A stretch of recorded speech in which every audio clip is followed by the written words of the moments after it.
Pourquoi la mort fait-elle partie de notre existence? Que devient-on après avoir quitté ce monde? Où se dirige l'esprit lorsqu'un être cher nous quitte? La mort est un sujet que beaucoup préfèrent éluder, tant dans leurs pensées que dans leurs conversations. Pourtant, elle reste une réalité inéluctable à laquelle nous serons tous confrontés un jour.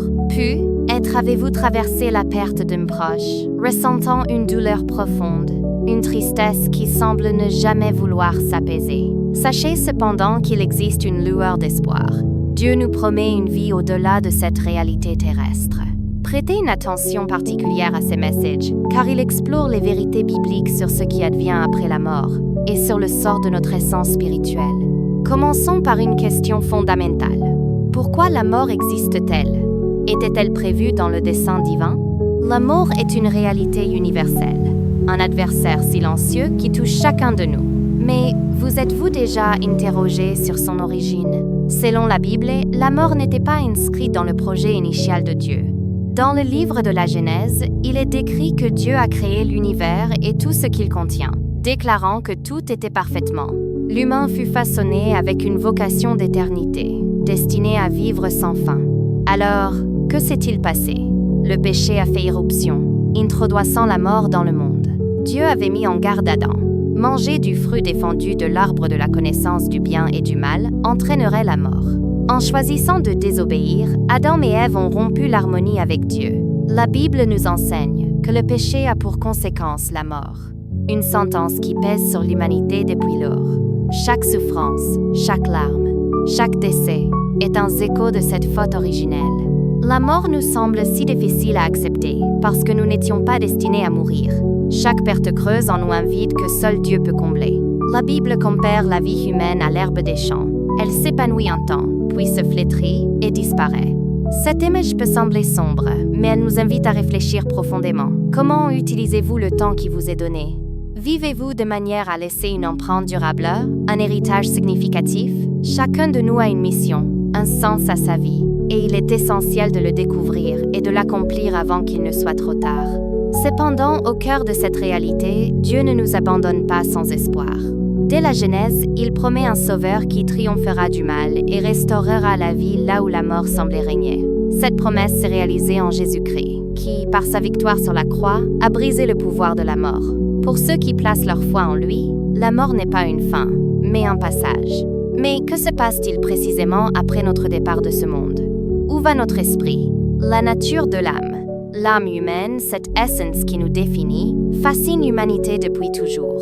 La Bible nous éclaire, l'âme est immortelle et distincte du corps. Dans la Genèse, Dieu forme l'homme à partir de la poussière et lui insuffle un souffle de vie, faisant de lui un être vivant. Ce passage révèle que l'être humain est composé de 3 dimensions: le corps, l'âme et l'esprit. Le corps, fragile et temporaire, retourne à la terre, mais l'âme, notre véritable identité, perdure au-delà de la mort physique.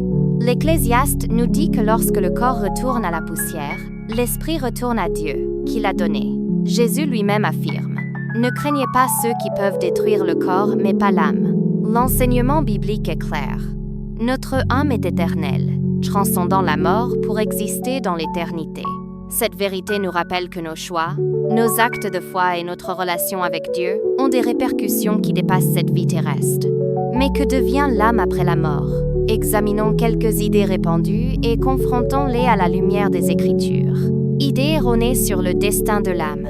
Certaines croyances sur ce qui arrive à l'âme après la mort s'éloignent de la vérité biblique. Premièrement, certains pensent que l'âme s'éteint après la mort, cessant simplement d'exister. Cette idée, bien que séduisante pour certains, contredit les paroles de Jésus, qui parle d'un châtiment éternel pour les injustes et d'une vie éternelle pour les justes. Si l'âme disparaissait, parler d'un jugement éternel n'aurait aucun sens.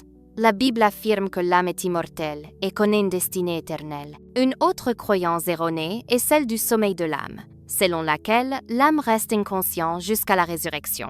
Cette idée repose sur une mauvaise interprétation de certains passages, comme celui de l'Ecclésiaste qui dit que les morts ne savent rien. Mais ce verset décrit la vie terrestre, non l'état de l'âme après la mort. La Bible utilise parfois le terme « sommeil » pour désigner la mort physique, mais cela ne signifie pas que l'âme est inerte. Enfin, certains croient que les âmes des justes ne vont pas directement au ciel, mais dans un lieu intermédiaire, comme le sang d'Abraham, mentionné dans l'Ancien Testament. Cependant, la résurrection de Jésus a tout changé. Désormais, les âmes des croyants rejoignent directement la présence de Dieu, comme l'affirme l'apôtre Paul.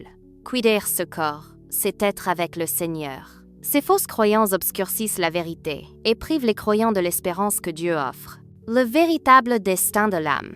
Où va l'âme après la mort? La Bible est claire. Il n'existe que deux destinations possibles, la présence de Dieu au ciel ou la séparation éternelle en enfer. Pour les croyants en Christ, Jésus promet « Là où je suis, vous y serez aussi ». Cette assurance signifie que l'âme des croyants rejoint immédiatement le Seigneur après la mort, sans attente ni étape intermédiaire.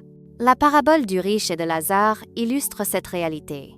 Lazare, un pauvre homme plein de foi, est conduit par les anges dans un lieu de paix, tandis que le riche, indifférent aux autres, se retrouve dans un lieu de tourment. Cette histoire nous rappelle que nos choix dans cette vie déterminent notre destinée éternelle. La foi, la compassion et l'obéissance à Dieu sont les critères qui façonnent notre avenir.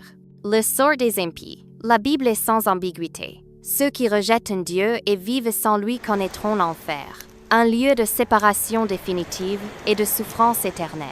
Jésus a souvent averti de cette réalité, décrivant l'enfer comme un feu éternel préparé pour le diable et ses anges. Ce n'est pas un lieu d'anéantissement, mais un état de tourment conscient. L'Apocalypse parle d'un étang de feu, la seconde mort, pour ceux qui ne sont pas inscrits dans le livre de la vie. Ces vérités, bien que difficiles, soulignent l'urgence de choisir la vie en Christ. Le purgatoire, une purification nécessaire? Certains croient en un lieu de purification, le purgatoire, pour les âmes imparfaits mais non condamnées. Cette idée suggère que certains péchés nécessitent une purification après la mort. Cependant, la Bible insiste sur la suffisance du sacrifice de Jésus. Son œuvre sur la croix purifie totalement ceux qui croient en lui.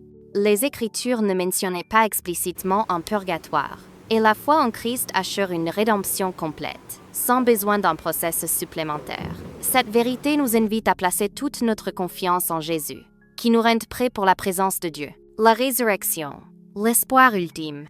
La foi chrétienne proclame une vérité glorieuse, la résurrection des morts. Lorsque Jésus reviendra, ceux qui sont morts en lui ressusciteront, leur corps transformé en corps glorieux.